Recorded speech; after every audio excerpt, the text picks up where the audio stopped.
Chaque semaine, les élèves de cette école de Bangkok se réunissent pour chanter l'hymne royal.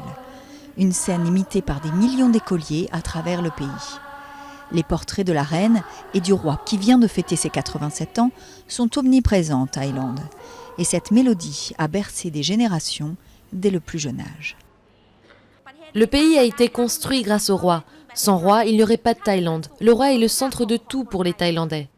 Depuis le coup d'État de mai dernier, la junte militaire se présente comme protectrice de la monarchie. Elle cherche notamment à laisser son empreinte sur le système éducatif avec un nouveau cours, baptisé les 12 valeurs, et censé renforcer le culte voué au roi.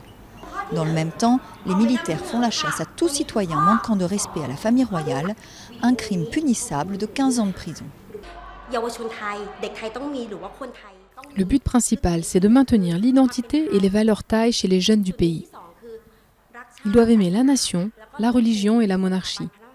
Et ils doivent être de bons citoyens dans un système démocratique. Le culte de la personnalité du roi a été développé depuis sa montée sur le trône en 1946. Aujourd'hui, il a un statut de demi-dieu et de nombreux Thaïlandais lui sont toujours profondément attachés. Mais certains étudiants se rebellent contre ces 12 valeurs, un lavage de cerveau selon eux. On ne peut pas vivre dans une société de robots identiques, tous programmés avec le même logiciel. Émettre toute critique contre la monarchie est un exercice risqué en Thaïlande.